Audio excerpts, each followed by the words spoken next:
ይሄን በማድረግ እንደማታዝኑብኝ ተስፋ አደርጋለሁ። ትንሽ ራስ ወዳድ ሆንኩኝ መሰለኝ።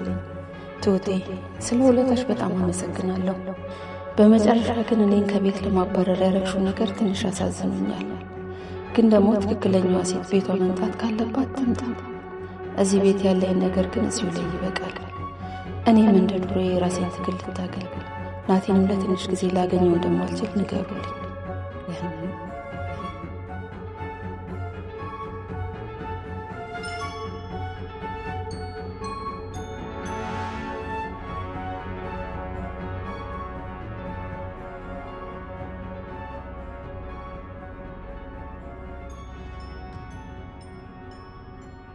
ነፃነቷን አግኝታ በሰላም ከልጇና ከአባዬ ጋር መኖር ከጀመረች ጊዜ አንስቶ ችግሮቿ ተደራርበው ደስታዋ ብዙም ሳይቆይ ሐዘን የሚጫናት ዓለም ከአባዬ ጋር ተዋደው አብረው ለመኖር እያሰቡ የነበረ ቢሆንም ነገሮችን ከያዘች ከግብ ሳታደርስ የማትቆመው ትሁት የአባዬ የቀድሞ ባለቤት በሕይወት እንዳለች አውቃ ለነሱም ካሳወቀች በኋላ ዓለሜ በፍጹም በነገሩ ደስተኛ አልነበረችም።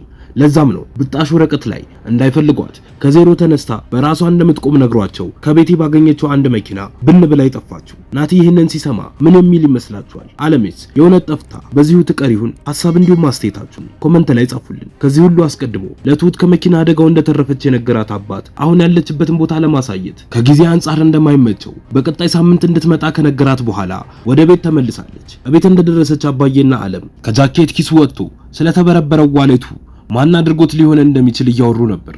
ዓለምም ቀጥላ ለነገሩ ምንህም ቢዘረፍ አይገርምም፣ ራስህን ያጠፋኸው ማታቀውን ሰው እቤት ድረስ ማስገባት አልነበረብህም ብላ እያለችው ባለበት ትሁትም ገብታ ሶፋው ላይ ተቀመጠና እኔ ነኝ አባዬ ዋሌትህን የነካሁት፣ ፎቶ ፈልጌ ነበር፣ ትንሽ ልረጋጋና እነግርሃለሁ ብላው ተነስታ ጥላቸው ትሄዳለች። ከትንሽ ቆይታ በኋላም ትሁት በረንዳ ላይ ከአባዬ ጋር ተቀምጠው ማውራት ይጀምራሉ። በጭንቀት ፈራ ተባ እያለችም አባዬ በጣም ግራ በመጋባት ውስጥ ነው ያለሁት፣ ይኸውልህ አባዬ ባለቤትህ አልሞተችም በህይወት አለች ብላ ስትለው እሱም በቁጣ እንዲሁም በንዴት ስሜት ትሁት በቃ እረፊ፣ ይሄ የልጅ ጨዋታ አይደለም፣ ህመሜን አዳፍኜ የምኖር ሰው ነኝ፣ እንዲህ እንድትቀልጅብኝ አልፈልግም ብሎ ሲቆጣት ትሁትም እረ አባዬ እኔ እየቀለድኩብህ እኮ አይደለም ከትልቅና ከታማኝ ምንጭ ነው የሰማሁት ብላ ልታሳምነው ስትሞክር እሱም ይቀጥልና ይበቃል ትሁት ሰላም ስጪኝ፣ እንደዚህ ያለ ወሬ መስማት በፍጹም አልፈልግም። ሚስቴ የልጅነት ጓደኛዬ ባዶ አድርገኝ ከሄደች ቆይታለች። እሷ የእውነት በህይወት ብትኖር በእኔ የምትጨክን ይመስልሻል? እኔም ባሏን ትታ የመኖር አቅሙ በፍጹም የላትም። ትሁት ይበቃሻል፣ ከዚህ በላይ አትስበሪ ብሏት ተነስቶ ጥሏት ይሄዳል። በዛኑ ቀንም ትሁት ለብቻዋ ቤት ውስጥ ተቀምጣ ባለችበት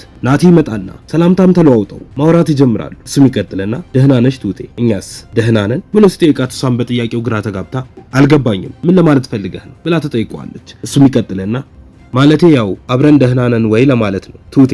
እኔና አንቺ ለምንድነው አንድም እርምጃ መራመድ የከበደን ብሎ ሲጠይቃት እሷም አላውቅም ናቲ፣ ካወቅኩም የማውቀው ምን መሰለህ ብቻዬን እንደሆንኩኝ ነው፣ አንተም የራስህን ነገር እያሳደድክ እንደሆነ ነው የማውቀው ብላ ስትለው ናቲም ሁላችንም የየራሳችንን እያሳደድን እንደሆነ አውቃለሁ ብሎ ይላታል። እሷም ትቀጥልና እሺ ግን ይኸውልህ ናቲ ብዙ ነገሮች እያጋጠሙኝ ነው፣ ግን ደግሞ ማንም እየተረዳኝ ያልሆነውን ነገር ልንገርህ፣ የአባዬ የቀድሞ ሚስቱ በህይወት አለች ብላ ስትለው ናቲም በግርምት ድምጹን ከፍ አድርጎ ይስቅባትና አይተውት እንኳን በህይወት ልትኖር አጥንቷንም ካገኘሽ ነው የማይሆን ነገር ነው እኮ የጀመርሽው፣ ይልቁንስ አባዬ እንዳያዝንብሽ።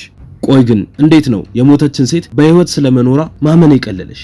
በእርግጥ አስክሬኑን የመፈለግ ሐሳብ ያመጣሁት እኔው ነኝ፣ ግን ደግሞ ሳስበው አስክሬኑ እዚህም ሆነ እዛም ሆነ ምንም ልዩነት የለውም፣ ትርፉ ሐዘን ማብዛት ነው ብሎ ሲላት ትሁትም ቆይ እሺ እኔን ማን ነው የሚረዳኝ ብላ በንዴት ስትጮህ ናቲም እሷን ለማረጋጋት እየሞከረ እኔ እኮ አንቺን ሳልረዳሽ ቀርቼ አይደለም ትሁት ግን ደግሞ ብሎ ለማባበል መሞከር ሲጀምር እሷን በንዴት እንደውም አትረዳኝ እሺ ብላ ተነስታ ጥላው ትሄዳለች። ከሰዓታት በኋላም ዓለም ቤት ሳሎን ውስጥ ለብቻዋ ተቀምጣ ባለችበት ነገረኛዋ ለገንዘብ ስትል ምንም ነገር የምታደርገው ቲና አጠገቧ መታ ትቀመጥና እንዴት ዋልሽ? ቆሌሽ እንዳልወደደኝ እኮ አውቃለሁ፣ ግን ደግሞ እኔን አንድ እንድትወጂኝ ሊያደርግ የሚችል ነገር ልስራልሽ ብላ ስትላት ዓለምም ምን ልትሰሪልኝ ትችያለሽ ደግሞ ብላ ተጠይቃታለች።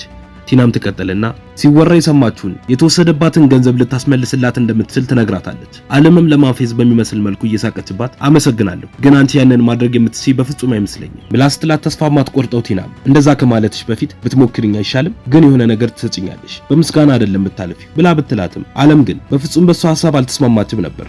ተነስታም ጥላት ትሄዳለች። በነጋታውም ጠዋት ትሁት ቤቱን አስተካክላ ጨርሳ ትቀመጥና ከአባዬ ጋር ማውራት ትጀምራለች። እሷም ትቀጥልና አባዬ ቆይ ግን አንተ አዝነህብኛል እንዴ ብላ ስትጠይቀው እሱም በንዴት እንዴት አላዝን ትሁቴ፣ ሌላውስ ቢቀር አንቺ ሳትረጂኝ ስትቀሪ እንዴት አላዝን ብሎ ሲቆጣት እሷም በድጋሚ እሱን ለማሳመን እየሞከረች ግን እኮ እውነቴን ነው አባዬ፣ ፎቶዋን ትልቅ ሰው አሳይቼው በህይወት መኖሯን ነግሮኛል። ወደ ቦታው እኮ ያልወሰዱኝ ስለቸኮሉ ነው ብላ እያለችው ባለችበት አለሜ ትመጣና አጠገባቸው ትቀመጣለች።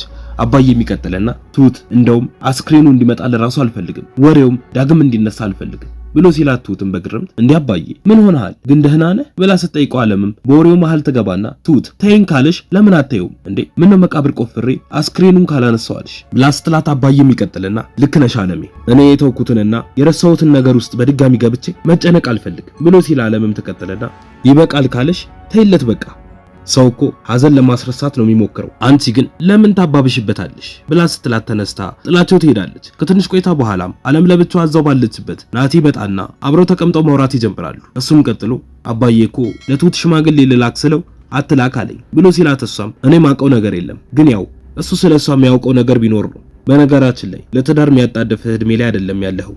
ልጅ ባትሆንም አላረጀህም። ለማግባት ገና እኮ ነህ፣ ጊዜ አለ፣ ይቅርብህ። ግን ደግሞ እምቢ አሻፈረኝ ብለህ ከገባህበት ራስህ ተወጣው ብላ ስትለው እሱም እዛው ባለችበት ተነስቶ ጥሏት ይሄዳል። የዛኑ ቀንም አለምና ቤቲ ተገናኝተው እያወሩ ነበር። ቤቲ በድጋሚ ወንድሟን ለህግ አካል አሳልፋ እንድትሰጣት ብትጠይቃትም ነገር ግን አለሜ በሐሳቡ አልተስማማችም ነበር። ከዚህም በኋላ ነው ቤቲ የመኪናዋን ቁልፍ ሰጣትም ትቀጥልና ይሄንን እኔ የምሰጥሽ ባዶ እንደሆንሽ ስለተሰማኝ ነው። ከዚህ በኋላ ግን እዚህ ቦታ ድርሽ ብቲ በፈጠርሽን እንድትጠይ ነው ማደርግሽ ብላ ታስጠንቅቃት ጥላት ትሄዳለች። ከዚህም በኋላ ነው አለም በንዴት ቤቱን ለቀ የጠፋችው። በቀጣይ ምን የሚፈጠር ይመስላችኋል? ሐሳባችሁን ኮሜንት ላይ ጻፉልኝ።